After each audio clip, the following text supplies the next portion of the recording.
Hi, this is Gökberk Kiziltan of snapmuse.io, the platform that is revolutionizing the social media experience of millions through blockchain technology. I'm here on the Edge of NFT, the podcast that delivers everything revolutionary in Web3. Keep listening. Hi, NFT curious listeners. Stay tuned for today's episode to learn about snapmuse.io, a Web3 project that allows creators and fans to benefit directly from the value they create together. And what popular restaurant chain serves sandwiches that taste like freedom? And finally, what are the latest Web3 collabs in the works for iconic IP brands like Bruce Lee and Adidas? All this and more on today's episode.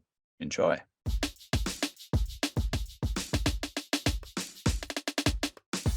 Welcome to the Edge of NFT podcast with your hosts, Jeff Kelly, Ethan Janney, and Josh Krieger. We aim to bring you not only the top 1% of what's going on with NFTs today, but what will stand the test of time. We explore the nuts and bolts and the business side, but also the human element of how NFTs are changing the way we interact with the things that we love. This podcast is for the futurists and dreamers, the disruptors and creators, the fans and connectors, and the makers and doers that are pumped about this ecosystem and driving where it goes next.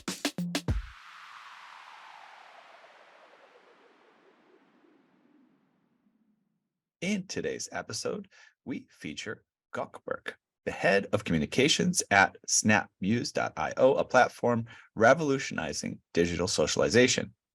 And I didn't say his last name because it's difficult to pronounce, but I'll give it a shot. Kiziltan. There we go. Kiziltan, I think we had to say. He's a political scientist and international relations specialist. Began his career at GRF, an international think tank, before working at a consultancy firm focused on geo-strategy, geo-economy, and geo-technology. In 2019, driven by his passion for innovation and cutting-edge tech, he founded an NFT consulting and artist management company and has since been fully immersed in the Web3 space. Gökberk also creates videos for his YouTube channel in his free time. Leveraging extensive expertise in music and content, snapmuse.io is a groundbreaking community-driven Web 3.0 platform that connects YouTube content creators with their fans. The platform empowers content creators to grow their channels while offering fans an opportunity to engage beyond merely consuming content. And for the purposes of the show, we will be calling you Gok. Just because you have an interesting pronunciation, whereas you could say your own name up front so people can get the true spirit of it. So the true spirit of it is Gökberk Kiziltan. Awesome. Just for the record. Thank you very much. Yeah, we were given a lot of alternatives. Apparently it means sky in English. Is that correct? Your first Gök name? means sky in English. That's beautiful. That's cool. Okay. All right. So let's go. Yeah, go ahead. No, I just said it's great to always great to have someone on the show that is sort of drinking their own Kool-Aid, so to speak, where you are doing some creating of content like us, and it's a special type of person that likes to create content for the world. So I think we immediately have that bond going on. And of course, like as we're looking at blockchain technology and how to use it to make things easier for content creators, which is a shared passion of ours, it's always nice to have experience on both sides, right, of the process and sort of learn from doing as opposed to learning from what other people do. Absolutely agree. So let's dive right in. Tell us how SnapMuse came into being. Where did this idea come from and get started? The background story, I love to tell this. So it all starts with a company called SMG Music, and we are that company is the biggest music licensing company for retail businesses in Turkey. When you go to for instance, in Turkey here, when you go to your local supermarket to buy some groceries, for instance, when you hear a music, it's more than likely licensed by us, for instance, or if you go to a restaurant, whatever. So that's a 10-year-old business, and eventually, right before the pandemic, we started building on our expertise and experience in the music and licensing. We created a royalty-free music business for creators. And this is actually when we've started to work with creators across the board, from YouTube, TikTok, Instagram, whatever platform. And I'm actually, as you can see, I'm actually sitting at a music studio because we produce our music in-house. That business, that royalty-free music business, is called snapmuse.com. And we've accumulated a lot of experience. Again, we've gotten to learn. We got to learn the problems creators face. We got to learn the issues with, different platforms, the shortcomings, and also the problems that the fans have. And the aha moment comes when we realize that we could actually solve most of these issues using this new technology called Web3 technology. And that's how SnapMuse.io was created. Very cool. Yeah, as someone who's a musician myself, I'm familiar with the kind of music licensing world. And unfortunately, I really need to go back. I have a bunch of music that I need to kind of put into the system, right? Basically, I kind of probably got more distracted than I should have because my royalty streams didn't come in until like a couple of years after I submitted my first music. And then all of a sudden it was like, oh, I'm getting a check for like $50 here and there. Something was on Amazing Wedding Cakes on the Discovery Channel or something. But yeah, it's a very fascinating world of music licensing. Yeah, we like to do things a tad bit differently. We create our music in-house, so we don't buy music. But yes, it is a fascinating world for sure. Yeah, and one ripe for disruption. We talked about it a lot at Outer Edge LA, and the conversation continues in New York, where I am now for NFT New York, and was just at a big music event at a recording studio last night, where this was the theme of what can we do here to help empower creators. And I know SnapMuse.io, you guys are stating that you're the first project that enables creators to grow, relying solely on fans and empowering fans to do more than watching. So obviously that's a pretty bold proclamation, which is cool. Like we got to be bold in this world. I'd love to sort of understand where that sort of statement comes from and how the platform works to achieve this goal. Absolutely. So let me go back to my previous point and pick it up from there. When I told you that we got to learn the main issues that the creators face, one of the core problems that that was just out there is that creators need growth, and for growth you need funding and engagement. Now the funding part is a big thing, because as a social media creator, you can't really go to your local bank and say, hey, I make videos for YouTube, please give me a loan. That doesn't really work. Now, you do have some alternatives. You could consider selling your content, which is not great. We are in the business of empowering creators, and we've been doing this for a while, and that doesn't really sit well with us. We think that creation and creator shouldn't be separated. So that's not okay for us. Now, another option is you could create extra content, what we call, the exclusive content. There's a whole now business on it. And we're not super happy with that either, because based on our experiences with creators, based on my personal experience, if you're creating content, especially full-time creator, you have to keep up with at least 3 platforms. You have your YouTube, TikTok, Instagram. You have to be everywhere all at once and create a constant stream of content. Now, when someone asks you to put exclusive content on top of this, it really pushes you, to the edge of burnout. And that's not okay for us either. What we want to do is to give the tools to creators. By the way, guys, edge of burnout. Keep that in mind as another podcast name, Josh. That's one of our. So yeah, what we want to do is to give the tools to creators to almost tokenize the access to them, right? So we want them to create what we call creator passes, which are NFTs, and offer those to their fans. By collecting these, the fans give the creator the funds to invest in their channel. So that's step 1. Now with this, of course, the creator does whatever they want. Start a new channel, create, take a trip around the world, vlog your way through. That's up to you. We don't, that's your money. The fans get to access their favorite creators on an exclusive Discord channel for 3 months. So there's a beginning and an end to this. It's not like, you know, an endless NFT contract.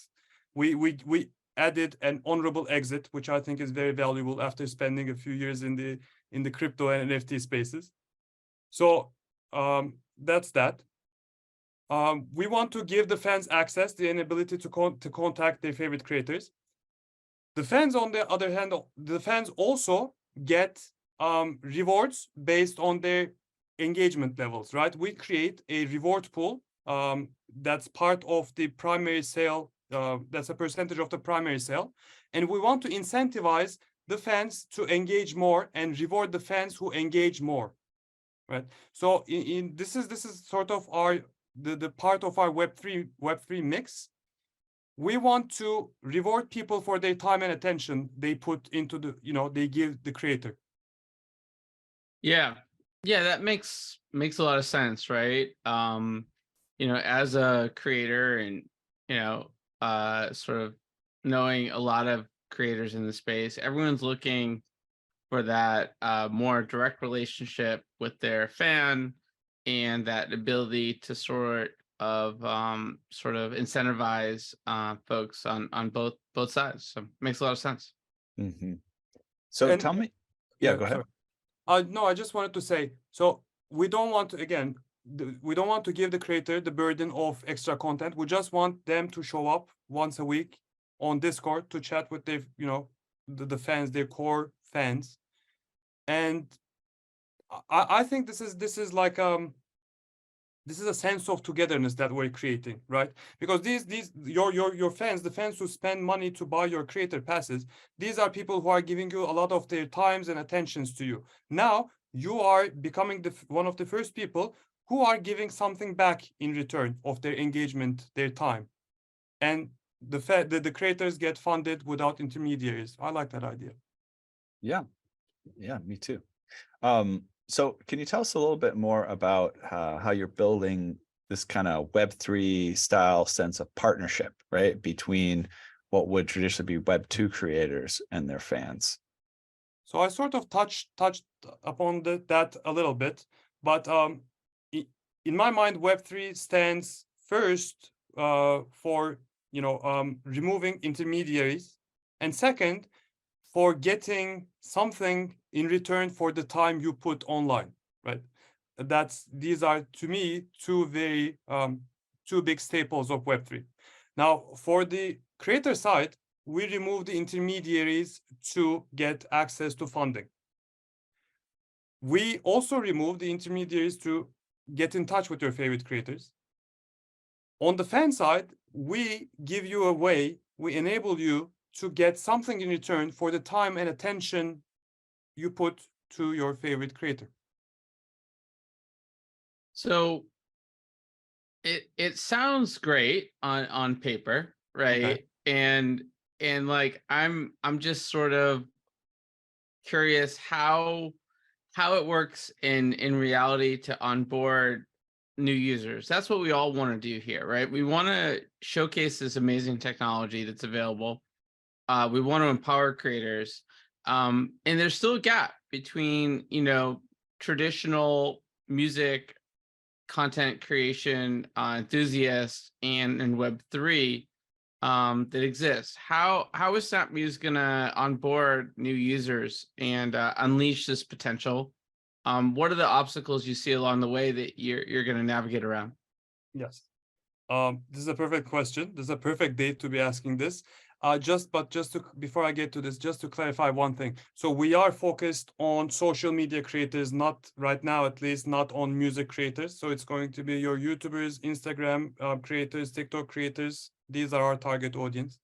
Yeah, thanks for that. Sorry. I just I get kind of impressed by your music background, but obviously that's only one niche of creators, and you're trying to support all different types of creators. So yes, but yeah, and we will be. I think we'll get to this, but we will be expanding to music creators too. This is part of our roadmap, but we are starting with social media. Now the onboarding part. So this is something that we've been spending a lot of time and energy, and especially in the last week, this has been like the topic at the office. Now, the big issue with onboarding people, new people to Web3 is mostly technical, right? You have to go over technical hurdles. You have to get a MetaMask. You have to learn how to navigate all these centralized exchanges, how to buy crypto. It's very complicated, and we've seen. I've been in the space for a while, so I know my way around. It sort of seems easy to me, but we've done some product tests, and as I saw people struggle, I remembered myself a few years back trying to understand the basics of this technology. We really been focusing on making that crossover as easy as possible. Currently on SnapMuse.io, as we launch, you will be able to log in using your Gmail account or any email account, and we will automatically give you a non-custodial wallet. So there won't be any requirements to have a MetaMask wallet. So that's big hurdle number one. Big hurdle number two, if you want to buy anything in crypto, you need crypto, obviously. And what we've established is a one-click checkout of NFTs using credit cards. So looking at our website, you could tell that, at face value, it looks very much like a Web2 website, whereas we use Web3 infrastructure. And I think this has been the talk in any Web3 space. If you go back like a year or so, it's that the newcomers to Web3 won't necessarily know that they will be using Web3. They will be using it as an underlying technology, and they will have an easy UX.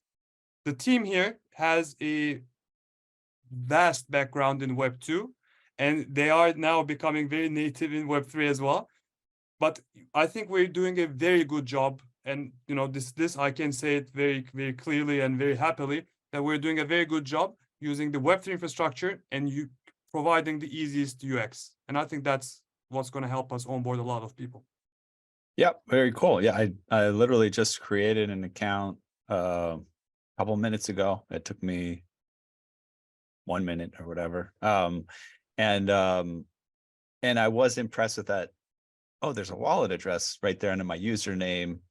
And I'm like, okay, wait, did I connect my wallet? What's this? And I like that it is, I think there's some aspects of people wanting to completely put it behind the scenes so there's nothing there. But hey, sometimes you have a username, number, or whatever anyways. So it's cool then to have that as a nod. And also for the people that are Web3 familiar, they kind of get it. And then yeah, I also like the fact that the email, there's like a quick email check-in process and stuff like that to get things going. So that's really interesting stuff. So you have a launch coming up here. You've got a Spanish-speaking LATAM and a geographical expansion on your agenda. And we're talking about also going to Africa and India. What can we expect to see going out of these initiatives? Maybe you could elaborate on the question a little bit. What do you mean by going out? Oh, going out, just meaning like as we get into these different areas of the globe, is it content that's focused on, like, you're going to onboard some Latin American specific creators, or is it more like directing it towards an audience? Any partnerships specifically around that? Yeah.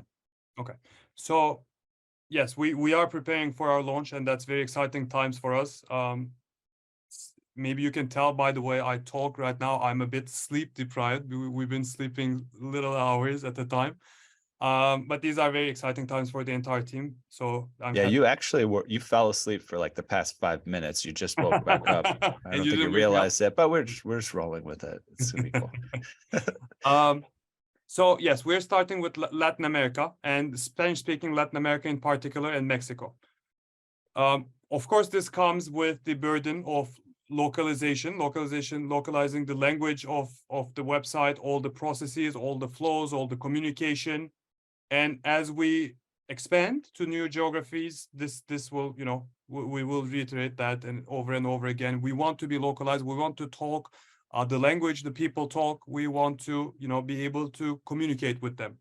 Currently, we've built our team in Mexico, as we have started slowly building our team in Brazil as well. So we really want to create the proof of concept there. And as soon as we get that, we will expand to other areas. And each time we want to have a local team. Of course, right now, all the creators that we are going to be dropping are from Latin America and Mexico and Colombia. So yeah. Cool. I spent some time living in Peru and have a lot of family from Mexico and various Latin American connections. A couple of times, but Peru, I've yet to see.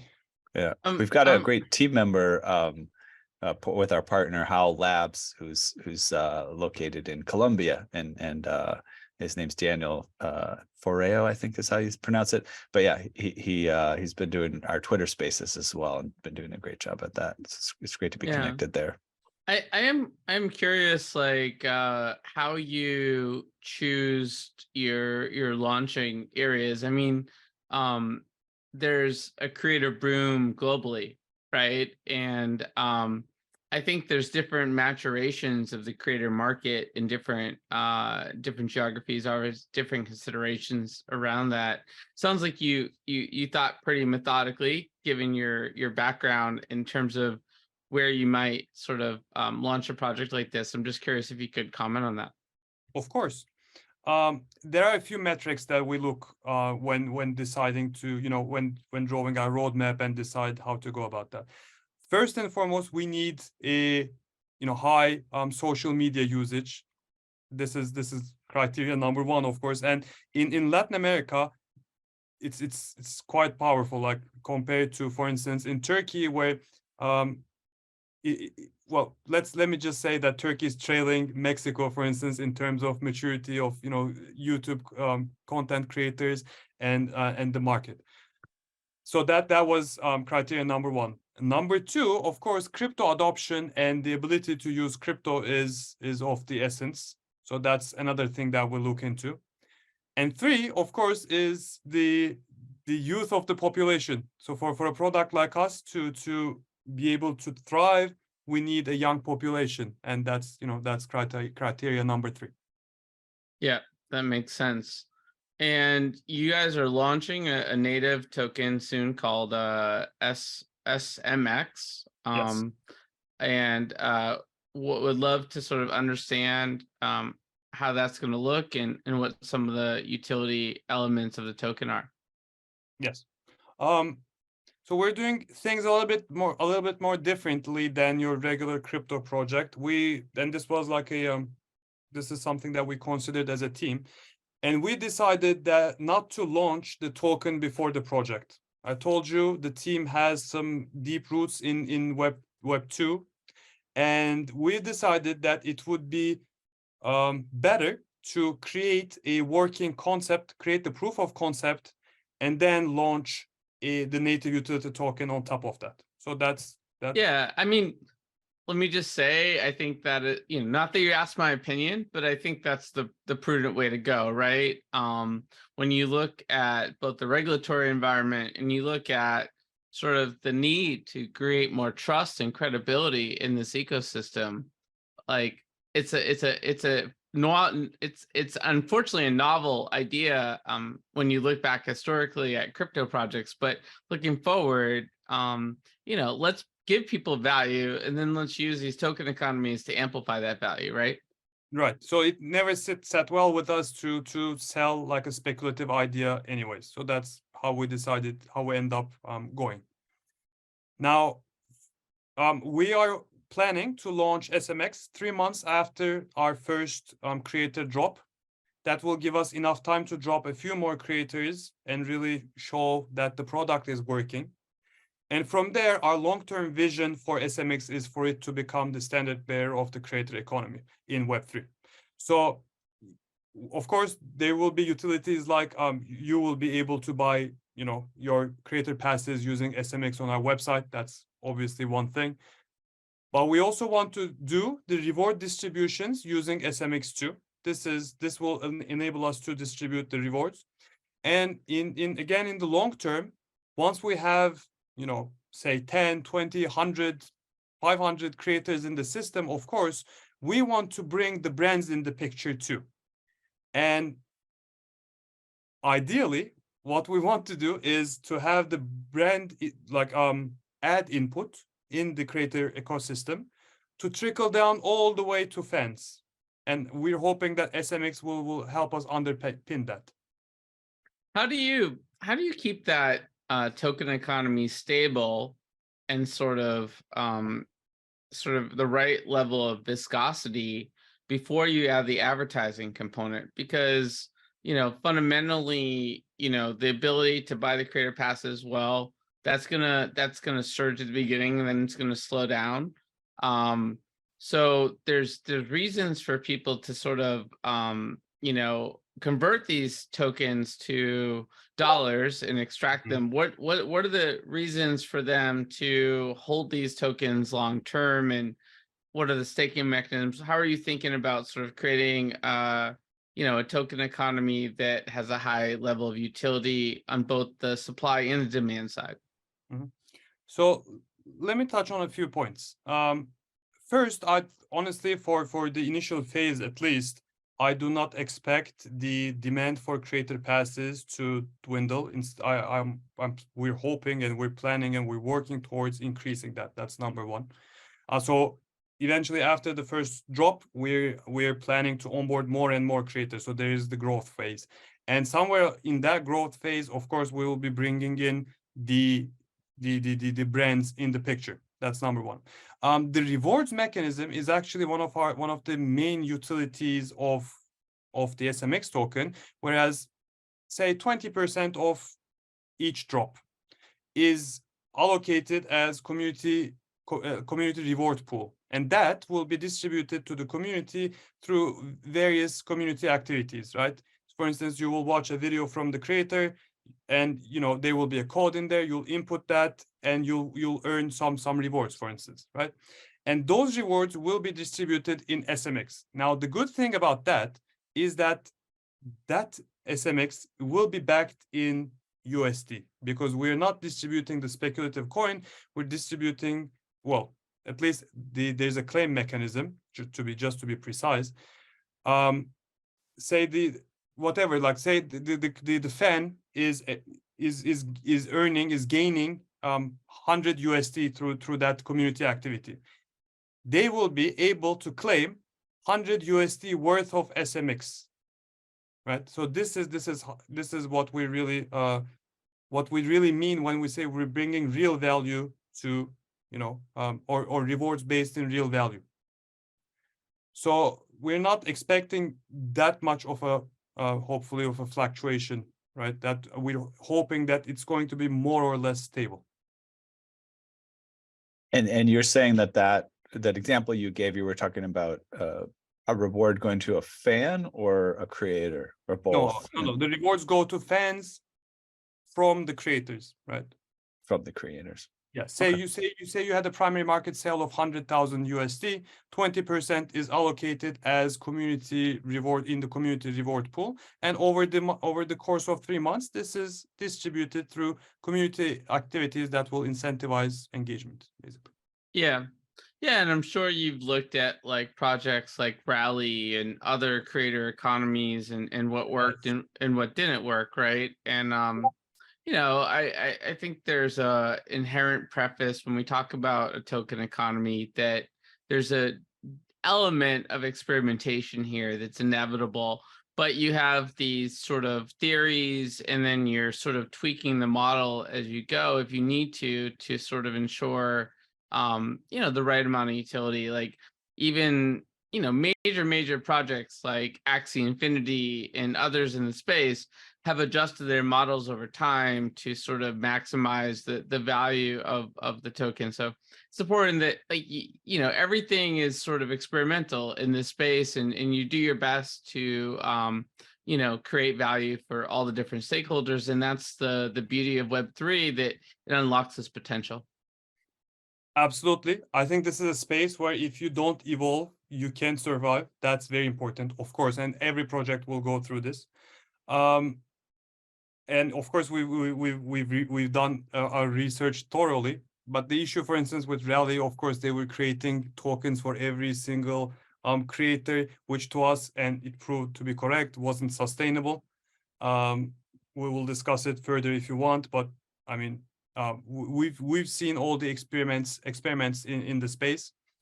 What our main value proposition, of course, is our ability to back SMX, especially SMX rewards, but also down the road, hopefully when we have more brands join us, SMX with a stream of real money, basically fiat money. Okay, great. So tell us a little bit more about the roadmap going forward. I know you mentioned expansion globally. Any partnerships, artist collabs, other things that we didn't cover, or do we cover most of it? This is the time where I should really bite my tongue and not reveal too much, because as part, of course, we are launching soon in Mexico, and we're getting ready to announce our first creators, but I shouldn't reveal them right now.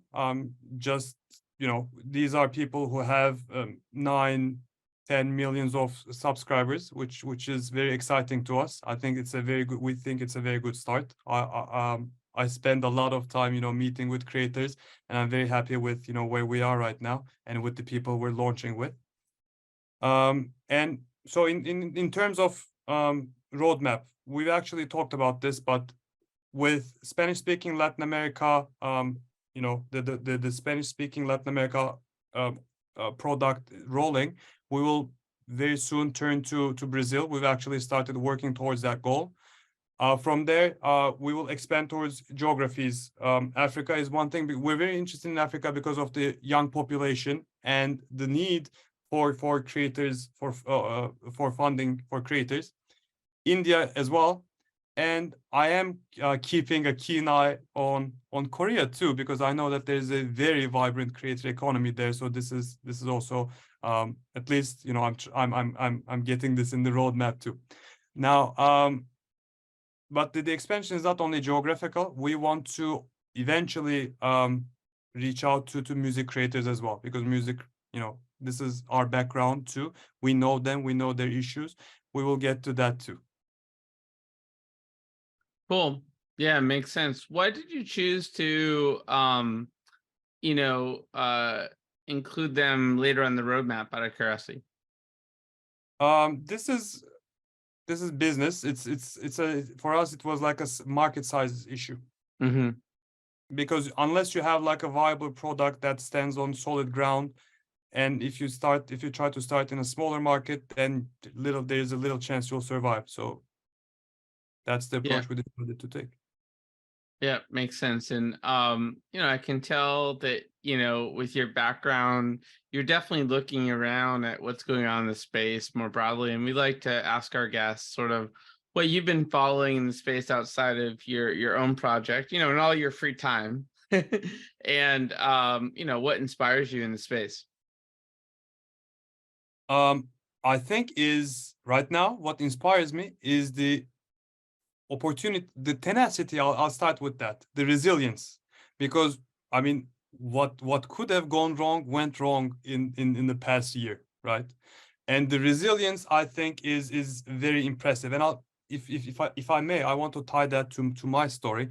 Actually, you know, going towards Web3 and crypto was actually a big like career change for me, and it makes me like even happier to see the resilience of this new space I've adopted for myself, and this I find very inspiring.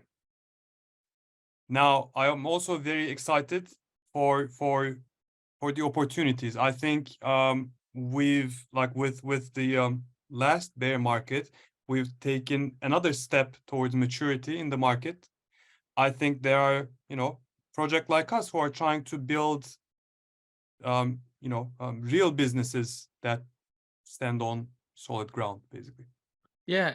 Any any particular projects in the space that you respect and admire, that you've been following on their journey, or that recent projects that have launched that you're excited about?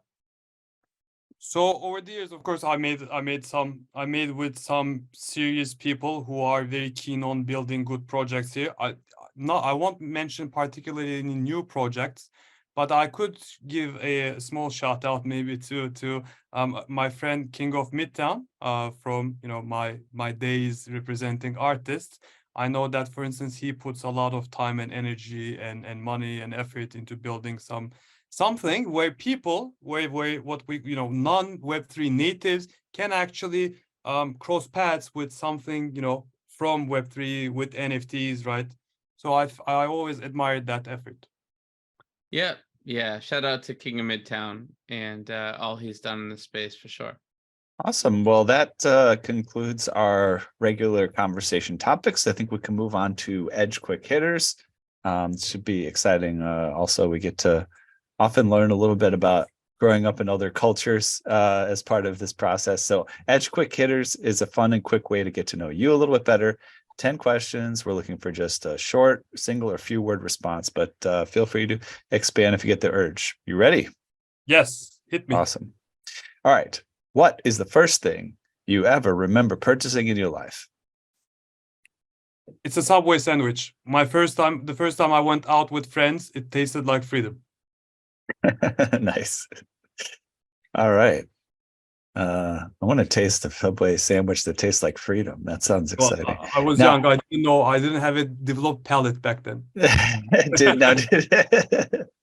Did it taste like freedom because you were able to purchase it yourself, or because it was, yeah.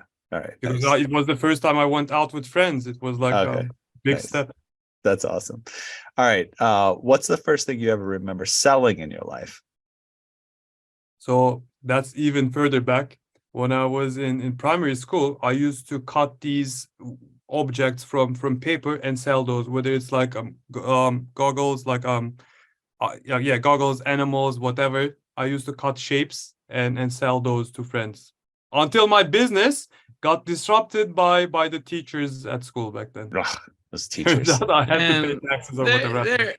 All those teachers, man, crushing our early entrepreneurial dreams. Like, They crushed it, I'm telling you. See, the good teachers need to ask for like a kickback. Exactly. What is the most recent thing you purchased? I'm just kidding, by the way. No good teacher is going to ask for a kickback. No, there's a teacher out there like thinking about how to sort of add a little bit of a side hustle right now because of Ethan's bad influence. All right, so back to this the conversation at hand. What is the most recent thing you purchased? The most recent thing I purchased was an Insta360 X3 360 camera. It's a beast. Only if I get to learn a bit more how to use it properly. I think that is also great for a house party. Well, one of the requirements of that camera is you have to live in a 3D environment. So make sure we get that thing taken care of first. Should be easy from there forward. All right. Well, that sounds like a nice, maybe expensive purchase. So maybe related to the next question, what is the most recent thing you sold? Okay, this will be a bit cliche. Ready? It's the culmination of the hard work, sweat, and tears of my, of my friends at Snap Muse.io. That's the last thing I've sold. Sounds about right. Okay, great. Next question, number 5. What is your most prized possession? So that's my camera. I actually don't have it. It's a regular beginner camera, but it's my way of putting, everything that's, work, family, friends, whatever aside, and create, like taking the time to create. That's why it's valuable to me. That's great. Yeah, I actually used to really enjoy just going around and taking pictures, right, of just anything. I haven't done it as much of late, but it's very fun. Can I ask you a question? I'll break your concept a bit, but can I ask you a question? Nope. All right, moving on to the next All right, question. okay. No, yeah, go ahead. What's your question? No, I'm just curious if, creativity for you just, comes like that, is because I've gotten to learn that there are some people who overflow with creativity, and there are some people like me for whom creativity takes some effort. I'm just curious, how is it for you? Well, for me personally, I would say the creative part of it overflows. Whether it's good or not, I don't know, right? but yeah, so I'm naturally, personally very creative. I like to create new things. But my approach is like the filtering process where you create a bunch of stuff. But that's what I've learned over the years. And also that is how I address the sort of problem of wanting to create, but also getting frustrated if it's not perfect, or wanting to create good things. The solution to that has been, for me, create a lot of things and then to set aside the ones that that turned out well to share. You could share the things that didn't turn out well, but people don't care.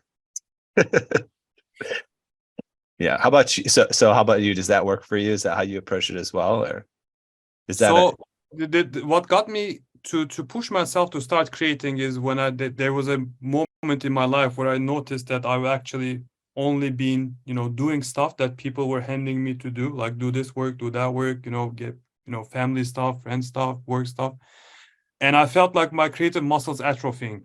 So I decided to push myself to create, but it doesn't necessarily it takes some effort still.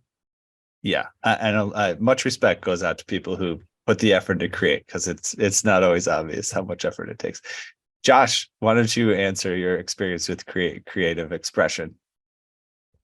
All right, put me on the spot. This Edge Quicker is going a million different directions, but this is what happens when Ethan's creativity runs wild. No, I have to sort of be in a creative mood to sort of I have to have intentional time and energy set for creativity to sort of fully flesh out a concept. But I do I find my creativity comes through interaction with others. So the victims of that are members of our team that have some sort of project that I'm co-creating with them, because I will send random text messages with my ideas in real time so I don't lose them. So my creative thoughts like kind of fly in and fly out if I don't have intentional time set aside. And I think some of the more interesting ideas come from that spontaneity that just happens through conversation and looking at the world. And I can recall some of the more interesting creative thoughts I've had have been at sort of random times where I'm just traveling. I'm on an airplane. I'm in a new city. I'm enjoying some food I haven't had, where I get these associations that sort of lead to some sort of creativity around business. I don't put a ton of creativity energy into my life outside of the company. I use that as my catalyst of creativity. Probably TMI. Let's keep going. No, that's good. Yeah, Josh doesn't necessarily create art or music or anything like that, but he's very creative with relationships and business for sure. And by the way, I'll give a shout out to a new podcast called Tetragrammaton. It is by Rick Rubin, who is the famous record producer, and I know that as part of that, he's looking to explore creativity and the way people express it. He also wrote a book about creativity recently, Rick Rubin. All right. Next question, number 6. If you could buy anything in the world, digital, physical, service, experience that is currently for sale, what would it be? I would buy a house in Irvine, California, and a nice car. Nice. And is that just because you've been there and you like that area? So my girlfriend studied in LA and then worked a year in Irvine, California. And every time I visited her there, it's almost like that was the first time I could like dream of a family, like of a house, a car, dog, all that white picket fence stuff. Beautiful. Yeah, you wouldn't be too far from me, so we could hang. Yeah. If you could pass on one of your personality traits to the next generation, what would it be? Okay. So I don't want to sound obnoxious, but I think I have the ability to understand people. So, after spending a little bit of time, I collect a lot of data points in understanding, my like the people I spend time with. It's unconscious, but it helps me a lot in life. So that would be it. Cool. That's a good one. And if you could eliminate one of your personality traits from the next generation, what would it be? That's the part where you get really honest. Yeah. I'm too great. I would stop that. No. No. What I would stop from, what I would prefer not giving it to the next generation would be my fear of things not turning out great or not turning out the way I want them to be, because at times it could be debilitating. It could almost be paralyzing, right? Because you don't do some stuff because you fear it won't be great. Yeah, I have this sign in front of my desk at home. Scott Foshour is a really cool artist in LA that takes traditional signs and uses juxtaposition with different language. And he has a stop sign that he put the word start on. And I have that in front of my desk when I look at it every morning. Because I think that is the reality that you're referring to, where some of the most exciting things in life, the biggest opportunities, you get the stop sign and the start sign at the same time. And so I appreciate his approach to juxtaposition there. Nice. Yeah, that's a good one. I didn't get I never got the full description on that one. That's cool to hear about. All right, next question. We got last two. Number 9, what did you do just before joining us on the podcast? I've been fine-tuning the product for lunch. For launch, sorry. And for lunch. That And is for lunch. Yeah, No, for say. lunch, dinner. Making a Been a while sandwich. since last lunch. Yeah. Got to make a lunch. sandwich that tastes like freedom. That's what you need to do. All right, that's cool. And final question number 10, what are you going to do next after the podcast? Go to the gym. All right. Absolutely. Sounds good. Yeah, I was checking out your Instagram. Looks like you're doing some weightlifting, keeping in shape. Good work, my friend. Good one. Thank you very much. Inspiring. All right, cool. Well, that concludes Edge Quick Hitters. Thanks for playing along with us on that today. Next segment is Hot Topics. So let's hit that. First one of today is that Bruce Lee is entering Web3, starting with Open Edition NFT from People Pleaser. Okay, so the Bruce Lee estate will establish a Web3 presence for the late legendary martial artist and actor, thanks to a new partnership with Shibuya, an NFT-driven video platform. Well, I've talked to People Pleaser as part of the show before. I don't think we had her on an episode, but we released a panel I did with her at one point. Very talented artist and great thinker and personality. And Bruce Lee was such an inspiring character for me as well. I'm not I haven't watched a lot of Bruce Lee movies, but I'm very inspired by Bruce Lee the person and his sort of vision and his trajectory. But yeah, this is cool. It's cool to see when these estates make these decisions. Absolutely. And I think all these memorabilia, especially for people who are not, with us, in person at least, is a good way to do open editions, right? Because there has been a lot of pressure. I don't work with artists anymore, but I do keep an eye on that scene too still. And I know that, some artists have been criticized for doing open editions, but I think for them at least it's a good way to evolve to survive. But I think it really fits the bill for memorabilias about people who are not with us right now.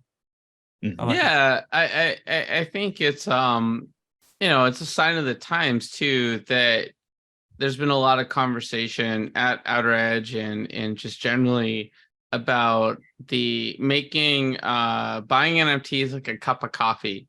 You enjoy that cup of coffee in the moment. maybe you remember that coffee time to time. It doesn't have to be something that has this massive sort of deal friction of you doing the transaction, right? So these are 0.008 ETH, which right now converts to about $15. For someone that really loves Bruce Lee, it's a very palatable purchase as well. And so, it's cool to see People Pleaser sort of evolving what she's doing with Shibuya and this type of collaboration. I think this is good indicators, good signals of what's possible here in terms of that intersection point of metaverse and entertainment and IP and fandom. So I'm a fan, and I may or may not have a Bruce Lee t-shirt in my closet. Is there a slogan on the t-shirt? Does it say "Be like water, my friend"? I don't think it has a slogan. I'm not. I have to look it up. But do you have that t-shirt? No, I don't. But I've seen it somewhere, I'm sure. But he's a legend, and Yes. it's a cool one. What else we got, Ethan? All right, let's hit the next one. Next one is that Adidas is releasing Chapter 1 of its ALTS Dynamic NFT collection. Adidas first released its Into the Metaverse collection in 2021, December, promising holders of the NFTs exclusive access to collaborative merchandise and virtual land experiences throughout 2022. Its first Web3 exploration, a collaboration with NFT influencer G Money, who we've had on the show, Punks, Comic, and Bored Ape Yacht Club as well, allowed holders to burn their NFTs to receive a new ERC 1155 token from the next phase of the project and claim physical clothing items. Well, kudos to them for picking some incredible collaborators and also kind of leading the charge in this space. It has been interesting to see. I don't know when the exact moment that shoes became collectibles, right? I remember the buzz around it when maybe back in like the 90s or something, when it was a really big deal. I remember literally a magazine headline that said "Your shoes are your life." And it was, people were getting murdered on the streets for their shoes, right? So I remember that that moment of like street culture where shoes became super valuable. But it's really grown. I don't know if there was much before that, like the 90s or something, where shoes were a collectible thing. So I think our experience differ a bit. It's not the same because here where I am in Turkey, in the 90s, of course, shoes wasn't really that much of a thing. It is becoming now, especially now that collecting shoes is becoming a even bigger thing in the US. Now we're getting drips of that. I've been collecting shoes for the past 5 years, let's say, ever since I became able to afford some luxury shoes. And but I do remember how and when they pretty much became a collectible in the crypto space. And I remember being super excited when Adidas came to the space. I remember being super excited despite some minor controversy when Nike came into the space. Don't look at my wallet because I don't own anything from them because they would always been a bit too expensive for me. But yeah, this is something I'm keeping an eye on. I think it's very exciting and I want to see where it goes. And by the way, Girk, what's your like most prized sneakers in your own collection? I'm just curious. Okay, so last time I was in LA, I bought some Air Jordan 3 Nice. Chicago Fire Reds. And so the first time I saw these shoes were 3 years before. And I had to wait years and years until before they reappeared. So it was an exciting moment for me.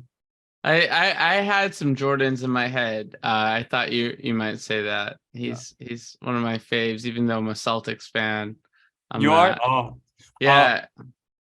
Very Unfortunately, excited. I I just coerced my mom to watching the playoff game. I'm going to be heading to Boston next. So on Tuesday night, I'm taking my mom to watch the Celtics at Nice. Boston Garden, which I've not been to Boston Garden or a Celtics game back home in over a decade. So it's going to be a treat.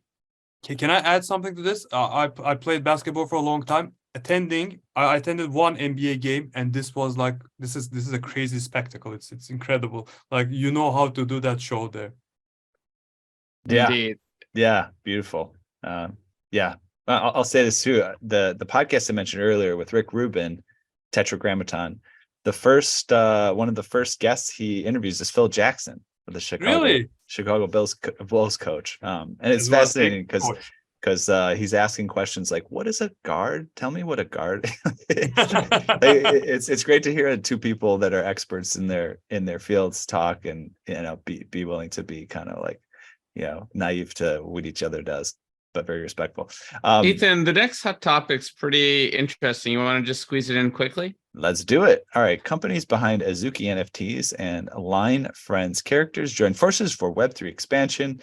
Chiru Labs, the Web3 company behind NFT collections Azuki and Beans, and IPX, the parent company of the popular character collection Line Friends, said Wednesday they've begun working together. Two companies intend to collaborate on content, merchandise, retail distribution, real-life activations, and immersive metaverse experiences, initially focusing on the Beans NFT and Line Friends characters. Yeah, big players coming together to do some interesting stuff, and of course, a lot of diverse areas which all these things are getting executed. Yeah, I think I love it. I think collabs are the name of the game, and finding like-minded folks in the space that you gel with, and then sort of working on bigger partnerships makes a lot of sense to me. These are two powerhouses, and so when you think about it, there's inefficiencies in the IP game in terms of all these one-on-one conversations, when in reality, it might actually make more sense to approach a big IP partner with a combination. One insight, I've had from talking to brands recently is that, brands want to hang out with cool communities. It's not necessarily about that one-on-one collab. It could be, one-to-many. If they have a chance to work with new communities that they expose to their audience, and those communities can sort of help each other out, I think this is a really interesting sort of signal of what might be to come here. No, so I agree that collabs are the name of the game, especially so this was one of the difficulties we faced along the way. And this really pushed us to, for instance, simplify SnapMuse.io and make it an easy UX, is that we found ourselves trying to first sell the narrative of Web3, then sell SnapMuse.io. And I think that it's easier, or like Web3, it's easier to grow your community with people who are already in Web3. So I think that's where the collabs become very valuable. Yeah, absolutely. Well, one more thing before we wrap the segment, Ethan, I'll just mention that we will be at Consensus as a media partner, and then VCon coming up. So maybe see some of our listeners there, and excited again to have Yatsu over at Consensus. I'm going to be checking out his talk. He'll be speaking about where the future of the metaverse and NFTs go from here. So maybe see you guys at Consensus. Very cool. All right. Well, that concludes our hot topic segment. And I don't know if you just had a quick shout out. We have our shout out segment next. Gok, anybody interesting you want to give a shout out to? So I shout out to King of Midtown before, but I also want to shout out to everyone at the team SnapMuse.io who've been working their butts off to create the best product possible. And I also want to shout out a dear friend and a crypto artist, Murat Saygıner, who really brought me into this space, which I always appreciate. Great. Any way should we spell that out? if Oh, people want to find it, find them. Muratginer. LMNOPQRST. Yeah, it's along. Yeah. Perfect. Thank you so much. That's great. It's always great to share something new and interesting for people. All right. Well, that's kind of a wrap here. But before we go, where can listeners go to learn more about you and the projects that you're working on? So we invite them to visit our social media, of course, our Twitter, Discord. Come join, say hi. We're always happy to answer questions. We are about to do our launch announcements too. So it's exciting time for us and for anyone that's going to be on board. So on Twitter, we are SnapMuse.io. On Discord, of course, you can find our Discord link on our website. And we're always around to help and answer questions. Beautiful. Looking forward to it. And then finally, we do have a giveaway. You've generously contributed a cash prize of not the native utility token, since it hasn't launched yet, but 500 USDC on Polygon that will distribute between a few main winners. So just look out on our socials for the details on how to enter and keep up with everything that's going on with SnapViews. So anything else to say about the giveaway, or did I cover it? No, just happy to look out for the community and Beautiful. All right. Well, we've reached the outer limit at the edge of NFTs for today, and maybe the outer edge of burnout. I don't know. Thanks for exploring with us. That's a callback to earlier in the episode. We've got space for more adventures on this starship, so invite your friends and recruit some cool strangers that will make this journey also much better. How? Go to Spotify or iTunes right now, rate us and say something awesome. Then go to edgeofnft.com to dive further down the rabbit hole. Look us up on all major social platforms by typing Edge of NFT with no spaces and start a fun conversation with us online. And also remember, we just did Outer Edge LA. It was a huge blast. And if you feel like you missed out, well, don't worry. We do have a bunch of our content, nearly all of it, online at outeredge.live. You can just go to the watch tab. All you need to do is enter your email and you could review a bunch of great content. And we look forward to having you participate in that way for anybody that missed out. Okay, thanks for sharing this time with us today. Be sure to tune in next time for more great Web3 content.